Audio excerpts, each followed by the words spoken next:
The room smelled like money. Crystal glasses clinked against mahogany.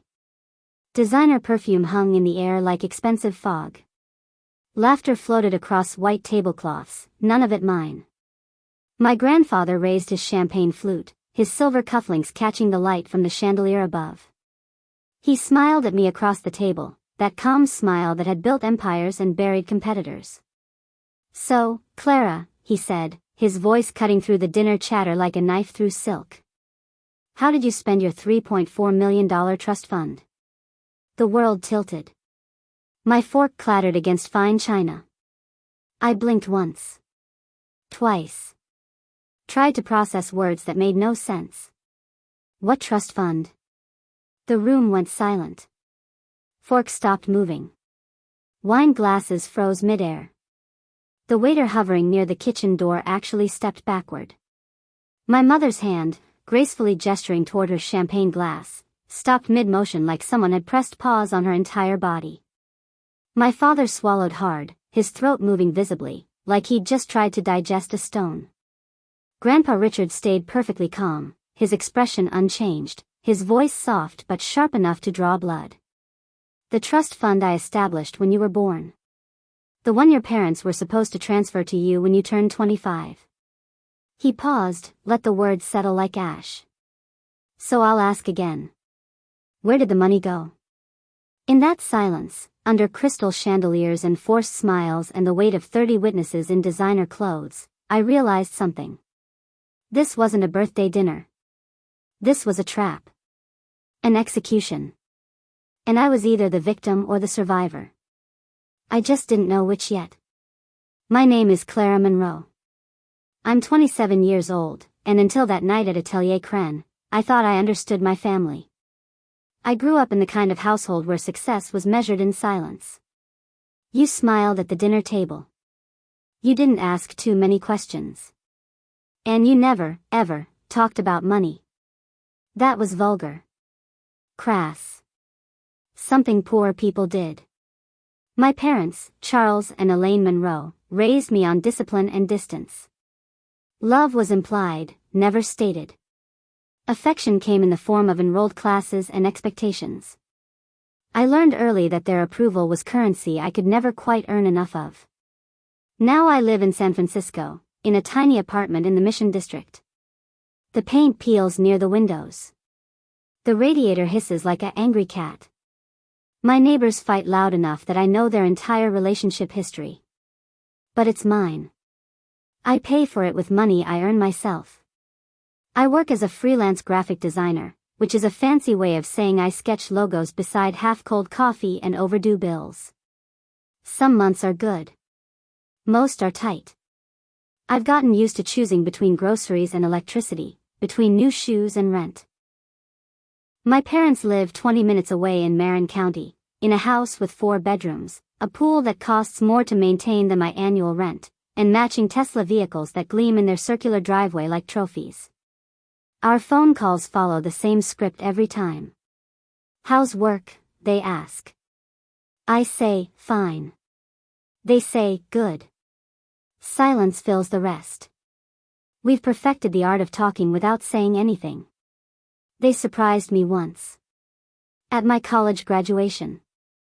I walked across that stage carrying $70,000 in student loans and a degree I'd earned completely alone. No family money.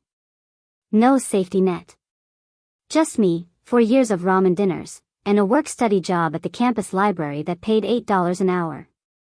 My parents showed up 15 minutes late, rushing in during the middle of the ceremony. They hugged me afterward, smiled for the obligatory photos, and handed me a wrapped gift. I opened it in my dorm room later, alone, hoping maybe for a check. Something to help with the loans. Something to acknowledge the 4 years I'd spent working and studying until my eyes burned and my hands cramped from typing. Inside was a book. Financial Literacy for Young Adults. The note inside read, "Now that you're an adult, it's time to learn how money really works. Love, Mom and Dad." I sat on my narrow dorm bed, staring at that book, something hot and sharp building in my chest. That night I cried into the bathroom sink while my roommate was out celebrating, trying to muffle the sound so nobody would hear. But I learned. I worked hard. Took every freelance job I could find. Paid rent late more times than I want to admit. Skipped dinners when money got tight. When friends posted vacation photos from Europe or Bali, I'd laugh and say, someday. Someday never came. I just got better at pretending I didn't care. A week before my 27th birthday, I lost my job. My boss, a guy named Trevor who wore expensive sneakers and talked about disruption like it was a religion, called me into his glass office.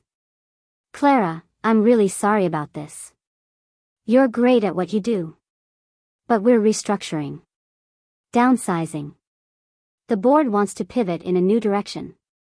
He used every corporate euphemism except the one that mattered. "You're fired." I packed my desk into a cardboard box. My favorite mug.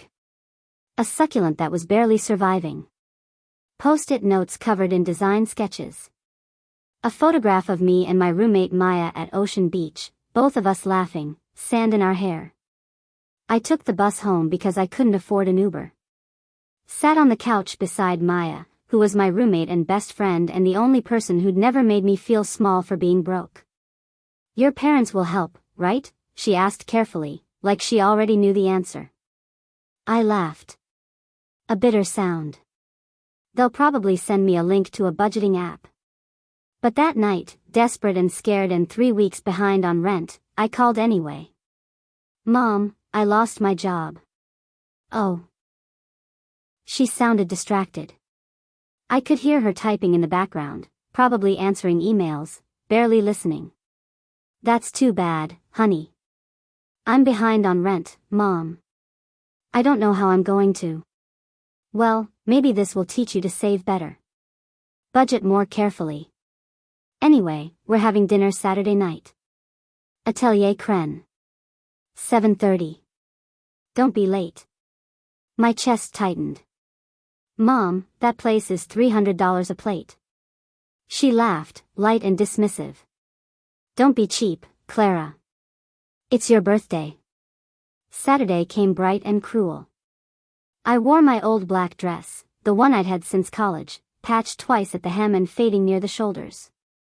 It was the only thing I owned that looked remotely appropriate for Atelier Cren. I took the bus because parking downtown would have cost $20 I didn't have. Watched the city roll past the windows. Couples holding hands. Kids eating ice cream. Strangers laughing at jokes I couldn't hear. Atelier Cren shimmered with glass and gold. Chandeliers hung like frozen waterfalls. The host wore a suit that probably cost more than my monthly rent. My parents were already seated at a table near the window, framed by the city skyline. Mom wore red silk that caught the light. Dad wore his navy suit, the one he saved for important meetings. "You look tired," Dad said when I sat down. "I lost my job." He nodded like I'd just commented on the weather. "You'll bounce back. You always do." Mom didn't even look up from her menu. "The scallops here are divine." I ordered the cheapest thing I could find. A salad. $28 for lettuce and nuts. Then the door opened. Every head in the restaurant turned. Richard Monroe, my grandfather, walked in. Silver hair perfectly styled. Calm authority in every step. The kind of man who'd built a commercial real estate empire from nothing and still remembered every person who'd helped him do it. "Dad," my mother said, her voice suddenly tight. "What are you doing here?" He smiled. "Celebrating my granddaughter." Grandpa Richard sat beside me without asking permission. Ordered whiskey neat. Looked around the table with the kind of expression that made corporate executives nervous. "Beautiful place," he said casually. "Must cost a fortune." Dad forced a smile. "We wanted Clara to have a nice birthday." "Of course," Grandpa said. He turned to me. "How have you been, sweetheart?"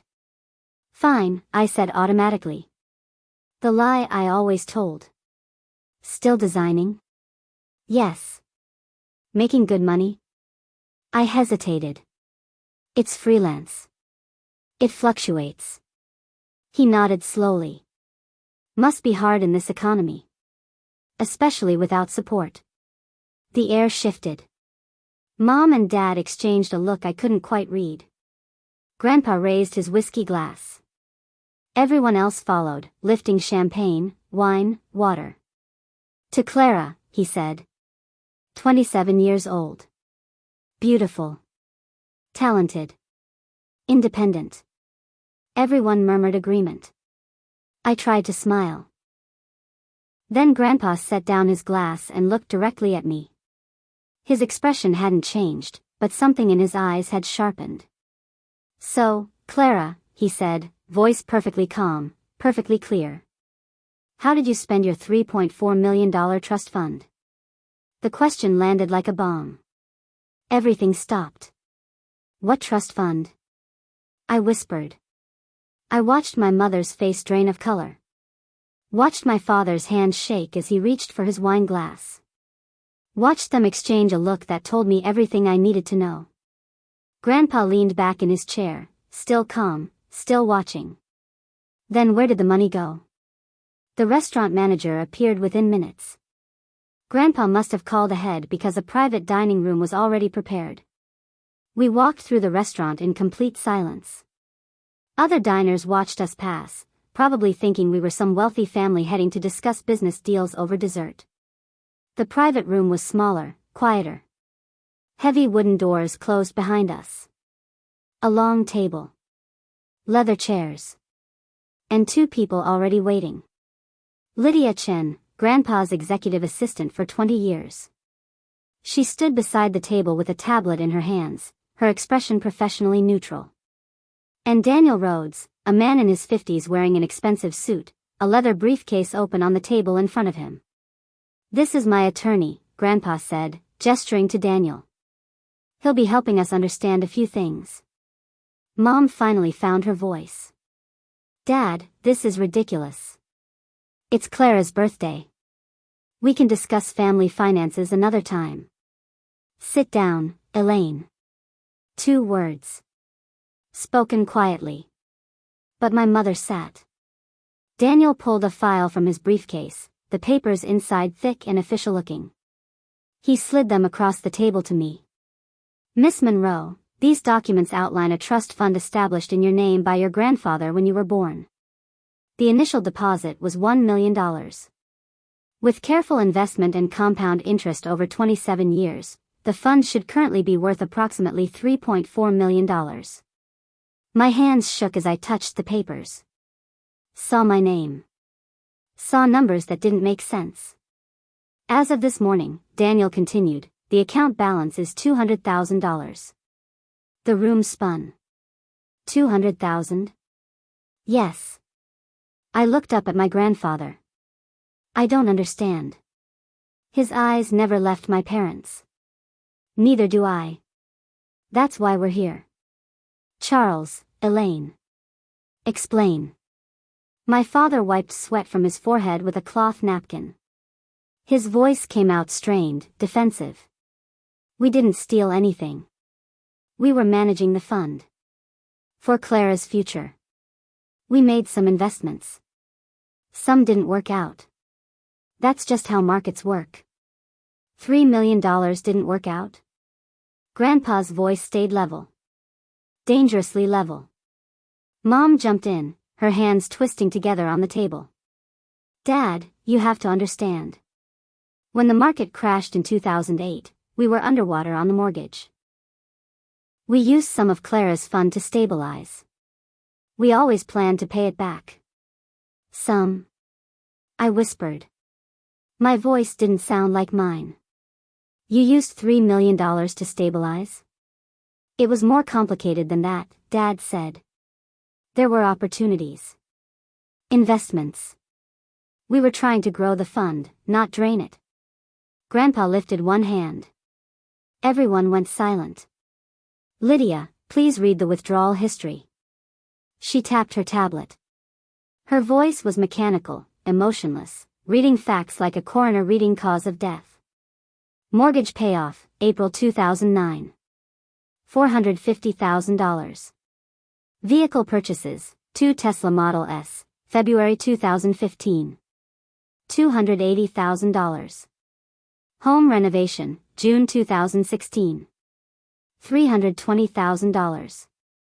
Investment in Elaine Monroe Realty, September 2017. $500,000, marked as total loss when the business closed in 2019. Each number hit like a fist. Purchase of oceanfront property in Malibu, December 2020. $1.8 million. Registered under Charles and Elaine Monroe. The room went completely still. A beach house. They bought a beach house. With my money. In their names. I stared at my parents across the table. These people who'd raised me on discipline and distance. Who'd given me a book about financial literacy while draining millions from an account I didn't know existed. You bought a house in Malibu, I said slowly. With my trust fund. Mom's voice cracked. Clara, sweetheart, it was supposed to be an investment property. We were going to rent it out, use the income to replenish the fund. But you didn't rent it out, Grandpa said. Silence. You've been using it. Family vacations. Weekend getaways. He turned to Lydia. Show her. Lydia swiped through her tablet, then turned it toward me. Instagram photos. My mother on a deck overlooking the ocean, champagne in hand. My father grilling on an enormous outdoor kitchen. Captions about blessed life and grateful hearts. Photos I'd seen. Photos I'd liked. Never knowing I was looking at my stolen future. You posted about it, I whispered. You showed everyone. Dad's voice turned defensive. We always planned to include you in the property. Once you were more stable. More mature. I'm 27 years old. I've been paying my own rent since I was 18. How much more mature do I need to be? Grandpa stood. His chair didn't make a sound on the expensive carpet. Give me the keys. Dad, Mom started. The keys, Elaine. The car keys. The house keys. All of them. Now. Mom's hands shook as she opened her purse.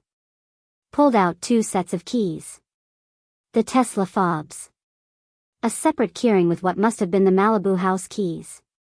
She set them on the table like she was surrendering weapons. Grandpa pushed them across to me. These are yours. 2 years late, but they're yours now. The metal was still warm from her palm when I picked them up. Grandpa remained standing, looking down at my parents like a judge delivering a verdict. I trusted you, he said quietly. When I set up that trust, I made you the custodians because I believed you'd protect your daughter's future. Instead, you treated it like your personal bank account. Dad, please, Mom's voice broke. We can fix this. We'll sell the house. Pay everything back. You'll do that anyway. But not because I'm asking. Because the law will require it. He turned to Daniel. File everything. Breach of fiduciary duty. Misappropriation of funds. Fraud if the signatures were forged. Wait, Dad said, his voice rising. You can't do this. We're family. Family doesn't steal from family, Grandpa said. His voice was soft, but it cut deeper than shouting ever could. You taught Clara about financial literacy while stealing her financial future. You let her struggle with student loans while you bought Teslas. You watched her lose her job last week and told her to budget better while sitting on money that belonged to her. I looked up. How did you know I lost my job? Lydia keeps me informed about the people I care about. He looked back at my parents. Unlike some people. Mom was crying now. Mascara running. Red silk dress crumpling. Please don't do this. We made mistakes. We're sorry. You'll be hearing from our attorneys tomorrow, Grandpa said. Clara, let's go. I stood on shaking legs, clutching keys that suddenly felt like they weighed 1,000 pounds. At the door, I looked back. My parents sat at that table, small and broken, surrounded by documents that proved their betrayal. I didn't feel victorious. I felt hollow. Grandpa's driver took us to his office downtown. A corner suite with floor-to-ceiling windows overlooking the bay. I sat in a leather chair that probably cost more than my monthly rent, still holding the keys, still trying to process everything. Why now? I asked. Why tonight? Grandpa poured himself another whiskey. Offered me one. I shook my head. Because you turned 27, he said. The trust was supposed to transfer when you turned 25. I gave them 2 years past the deadline. 2 years to do the right thing. You knew? I suspected. Lydia did some digging 6 months ago. Found the withdrawals. The property purchases. But I needed to be certain before I acted. So tonight was a test. Tonight was justice. He sat across from me. I'm sorry, Clara. I should have checked sooner. I should have protected you better. It's not your fault they stole from me. No. But I enabled it by trusting them. He set down his glass. The attorneys will handle everything. We'll recover what we can. The house will be sold. The cars repossessed. Your trust will be restored. And my parents? That's your decision. You can press criminal charges or let it be handled civilly. I looked out at the city lights. San Francisco at night, beautiful and cold and indifferent to human drama. I need time to think. Take all the time you need. But I already knew what I'd decide. Some betrayals are too deep to forgive. 3 days later, I was called back to Grandpa's office. This time, my parents were already there. They'd come to negotiate. Beg. Make promises. Mom's eyes were swollen from crying. Dad looked like he hadn't slept. They sat on one side of the conference table, Grandpa and I on the other, with Daniel Rhodes between us like a referee. Daniel laid out the evidence systematically. Forged documents authorizing transfers. Hidden accounts where they'd moved money. Fake investment statements they'd created to show the fund was still intact. It wasn't just theft. It was premeditated, systematic fraud that had gone on for over a decade. We can recover approximately $2.1 million through asset seizure and forced sales, Daniel explained. The remaining amount was lost in Mrs. Monroe's failed real estate venture. That may be unrecoverable. Mom leaned forward, desperate. Clara, please. We didn't mean for it to go this far. We kept thinking we'd pay it back. We kept thinking the next investment would work. But it didn't, I said. My voice sounded strange. Calm. Detached. And instead of telling me, you let me take out student loans. Let me struggle. Let me think I was failing when you'd stolen my safety net. Dad tried reason. We're your parents. We raised you. Doesn't that count for something? Parents protect their children, I said. They don't rob them blind and lie about it for years. Grandpa turned to me. It's your choice, sweetheart. Press criminal charges or settle this civilly. Either way, you'll get your money back. I looked at them. These people who'd raised me on rules and expectations. Who'd preached discipline while practicing theft. Who'd watched me struggle and blamed my budgeting. You left me with nothing, I said quietly. Now you have exactly that. The legal process moved faster than I expected. Grandpa had good lawyers. The kind who didn't lose. The Malibu house went on the market within a week. Sold in 3 days to a tech executive who paid cash. Both Teslas were repossessed, driven away on flatbed trucks while neighbors watched. My parents had to move out of their Marin County house. The mortgage had been paid off with my money, but they'd taken out a new loan against it for more investments that had failed. The bank foreclosed. They moved into a roadside motel in Oakland. 2 rooms. Shared bathroom down the hall. The kind of place I'd have been embarrassed to admit I was staying. Maya came with me once to drop off some of their belongings. Things the movers hadn't taken. Photo albums. Some clothes. Mom answered the door in sweatpants. No makeup. Hair unwashed. Thank you, she whispered. Couldn't meet my eyes. I handed her the boxes and left without another word. In the car, Maya asked, "How do you feel?" "Nothing," I said. "I don't feel anything." But that wasn't quite true. I felt lighter. Like I'd been carrying their weight my whole life and finally put it down. The trust fund was restored within 6 weeks. All of it. $3.4 million, minus attorney fees and court costs. Grandpa called me to his office to sign the final papers. Daniel Rhodes handed me documents that officially transferred everything into my name. No custodians. No trustees. Just me. "There's one more thing," Grandpa said. He slid another folder across the desk. "The Malibu house? I bought it." I blinked. "You what?" "Before it went to market, I made an offer. Paid fair market value. Had it transferred into your name. It's yours if you want it. If not, sell it. But I thought you should have the choice."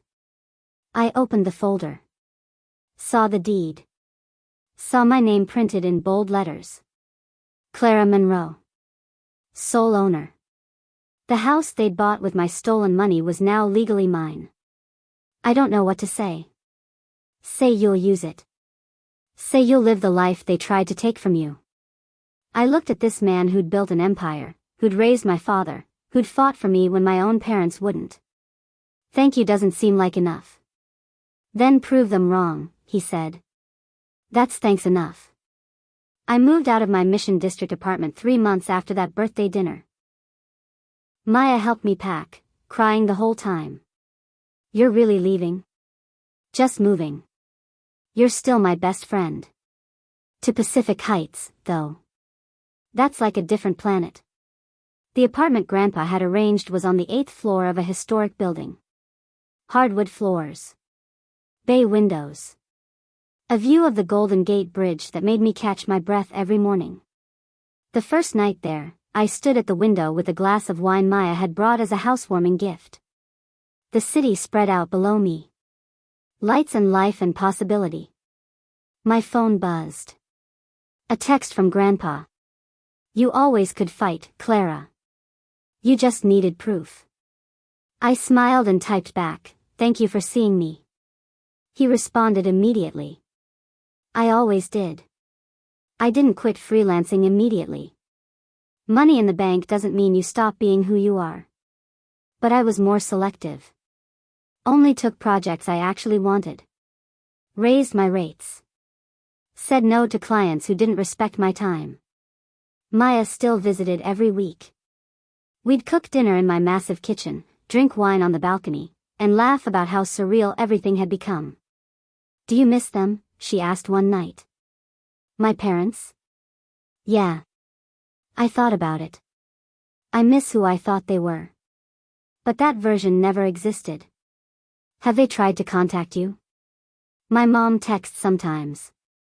Apologies mostly. "I'm sorry. We love you. Please forgive us." I don't respond. That's cold. That's survival. Because forgiveness isn't about letting people off the hook. It's about deciding whether they've earned the right to stay in your life. And they hadn't. 6 months after everything fell apart, I was having coffee near Union Square when I saw my father. He was standing outside a Starbucks, wearing clothes I didn't recognize. Cheaper. Worn. He looked older. Tired. Like the weight of his choices had finally caught up. He saw me at the same time. Our eyes met through the window. For a moment, neither of us moved. Then he walked away. Shoulders hunched. Head down. Disappearing into the crowd of tourists and businesspeople who had no idea they'd just passed a man who'd stolen millions from his own daughter. I finished my coffee. Paid. Left a generous tip.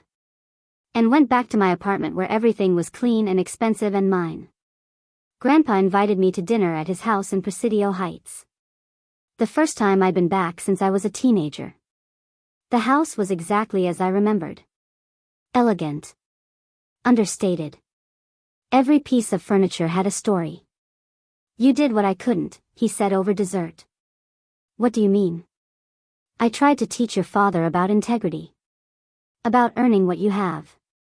But he always wanted shortcuts. Always thought the rules didn't apply to him. He learned from the best, though. You built your empire honestly." "I did. And I thought I'd raised him to do the same. But somewhere I failed." "You didn't fail," I said. "You can't control other people's choices. You can only control your own." He smiled. "When did you get so wise?" "When I realized my family had stolen my future and I had to build a new one. I went to Malibu for the first time in October. The house was beautiful. Floor-to-ceiling windows overlooking the ocean. Open concept living spaces. A deck that stretched toward the water like it was reaching for something just out of reach. I walked through rooms my parents had furnished with my money. Touched countertops they'd chosen. Stood on the deck where they'd taken those Instagram photos. It should have felt like victory. Like reclaiming stolen ground. Instead, it just felt empty. I called a real estate agent that afternoon. "I want to sell it," I said. "Are you sure?"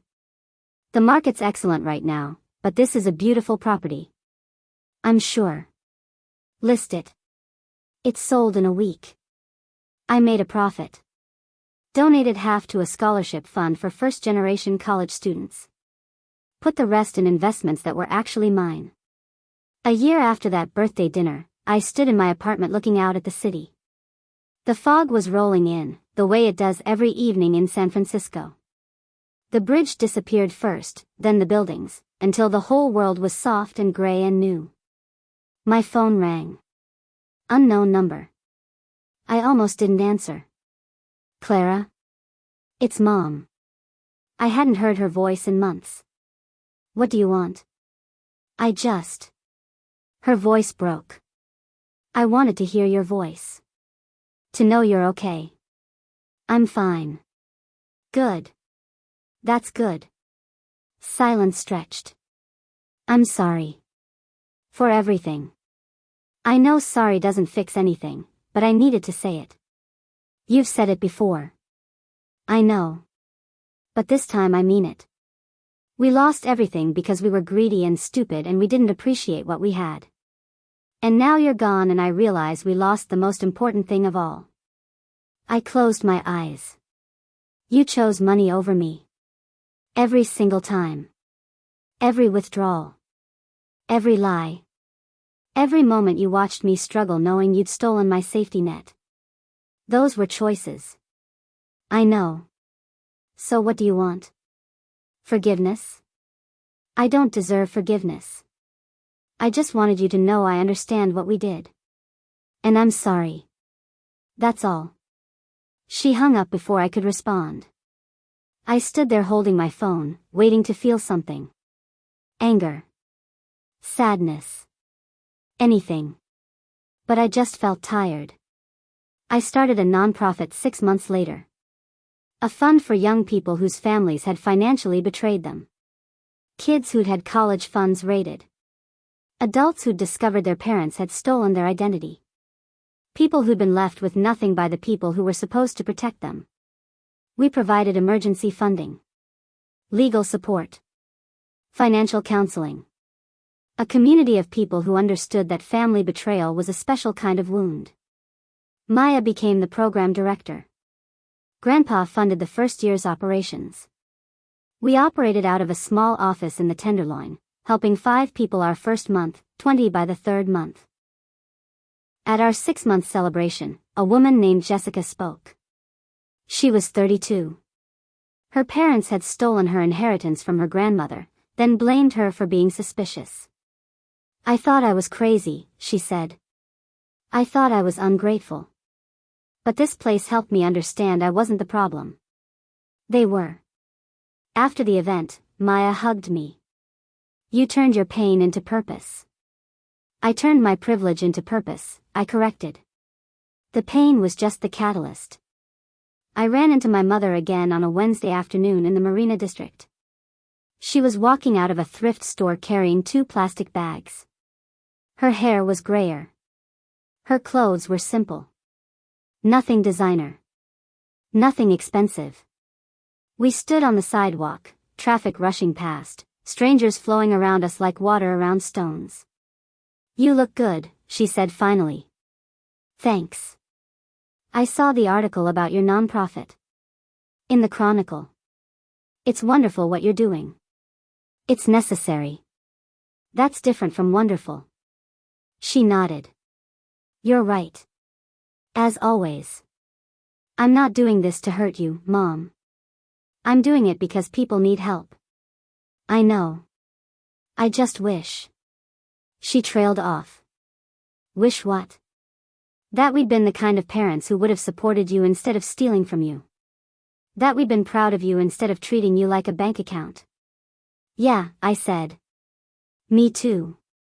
We stood there another moment. Then she touched my arm. Briefly. Gently. I'm proud of you now. If that matters.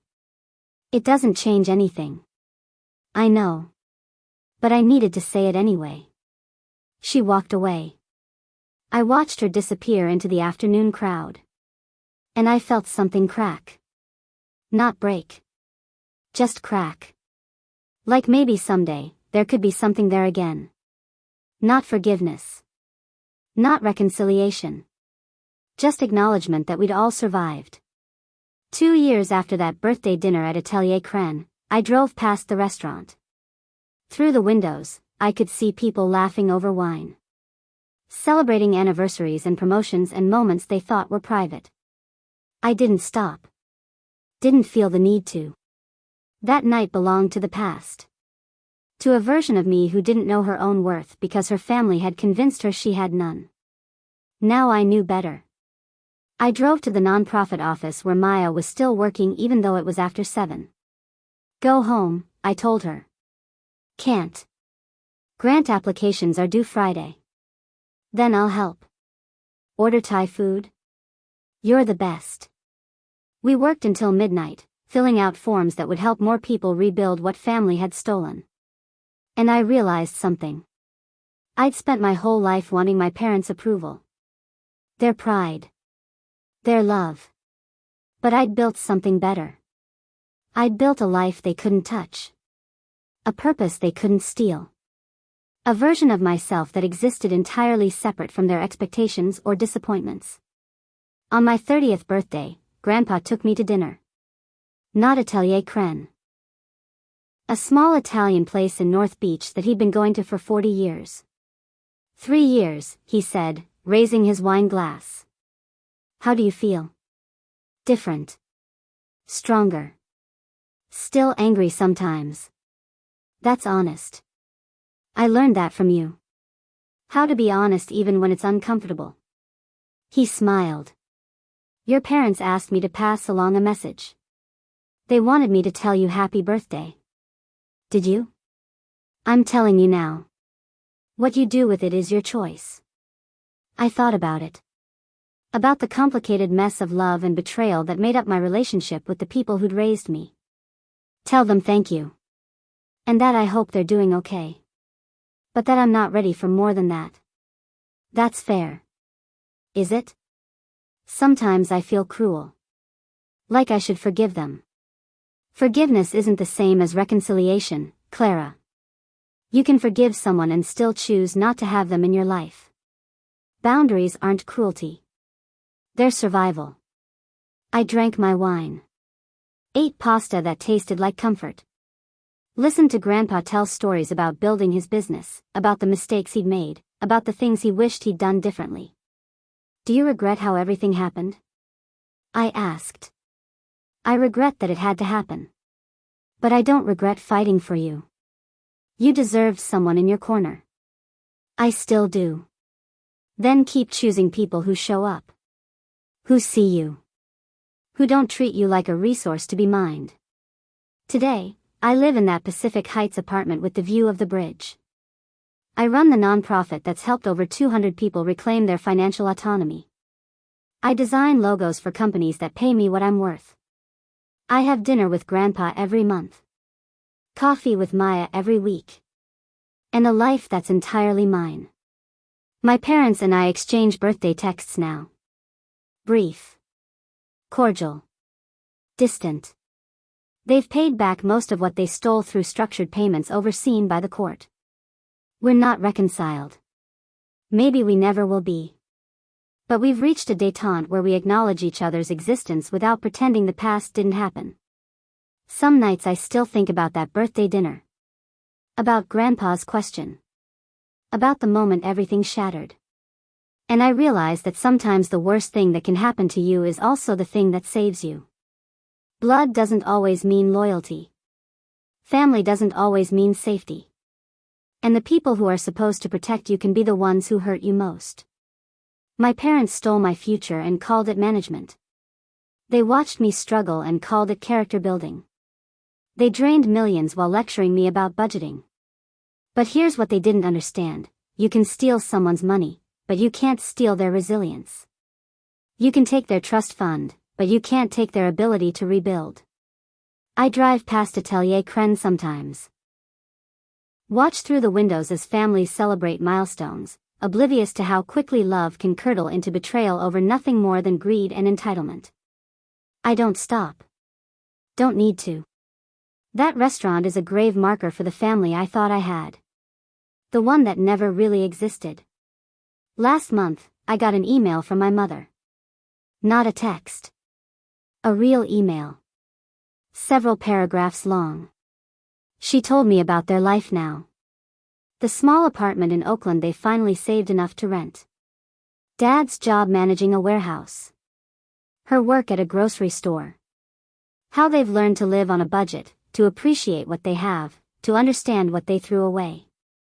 She didn't ask for forgiveness. Didn't make excuses. Just told me their story and ended with, I understand if you never want to see us again.